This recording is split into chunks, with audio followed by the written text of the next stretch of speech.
लोकसभा चुनाव के तीसरे फेज का मतदान बस होने ही वाला है और ऐसे में यहाँ पर देखा जाए तो इंडिया गठबंधन की जो कांग्रेस पार्टी है और जो मेन दल है उसके स्टार प्रचारक लगातार मेहनत कर रहे हैं। इस वक्त हमारे साथ मौजूद हैं कांग्रेस के स्टार प्रचारक नदीम जावेद जी, जिनके ऊपर बहुत बड़ी जिम्मेदारी मिली, खासतौर पर वो अपने गृह जनपद जौनपुर में आए।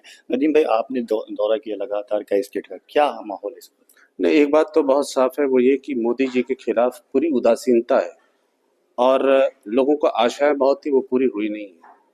तो जिस तरह के हालात देश में दिखाई दे रहे हैं, हर राज्य में भारतीय जनता पार्टी की सीटें कम हो रही हैं और जिस तरह से हो रही है उससे लगता यह है कि भारतीय जनता पार्टी 200 के अंदर रहने वाली है। तो जाहिर है कि केंद्र में 2004 जैसे हालात पैदा होते हुए दिखाई देते हैं और जिस तरह से अति आत्मविश्वास में बीजेपी 2004 में चुनाव हारी थी, उसी तरह के हालात 2024 में दिखाई देते हैं।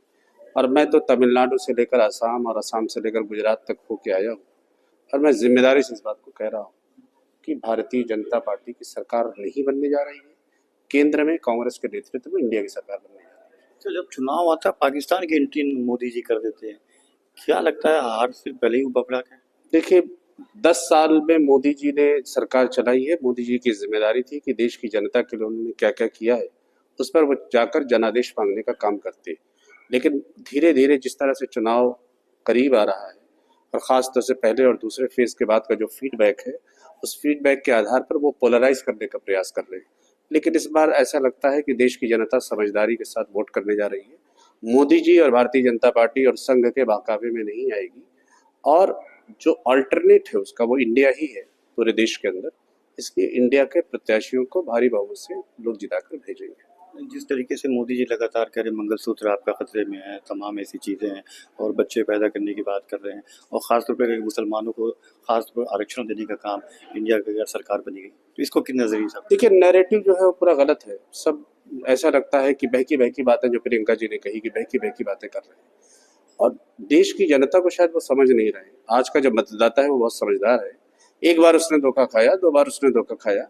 नैरेटिव को जो वो शिफ्ट करना चाहते हैं बंटवारे की तरफ समाज को, वो अब होने वाला नहीं है। 10 साल को उन्होंने बांटा, 2 बार चुनाव जीते, कई बार राज्यों में चुनाव वो जीते, लेकिन अब वो देश की जनता को बहुत स्पष्ट समझ में आ गया है। चाहे मंगलसूत्र की बात हो उसमें भी एक्सपोज हो गए, चाहे कांग्रेस के मैनिफेस्टो पर जो उन्होंने सवाल उठाए थे उसमें भी वो एक्सपोज हो गए कि जो वो बात कह रहे हैं वो मैनिफेस्टो में कहीं है ही नहीं, वो 5 न्याय की बात है। तो कितना भी वो नैरेटिव को शिफ्ट करना चाहे, लेकिन ऐसा लगता है कि विमर्श जो है वो आम आदमी के सवाल है, आम लोगों के सवाल है। बेरोजगारी का सवाल हो, समाज में संविधान की चर्चा बार बार हो रही है कि संविधान को बचाने की बात है, लोकतंत्र को बचाने की बात है और ख़ास तौर से जिस तरह से ईडी सीबीआई का प्रयोग करके राज्यों के मुख्यमंत्री केजरीवाल साहब जेल में बंद हैं, आपके झारखंड के मुख्यमंत्री जेल में बंद हैं।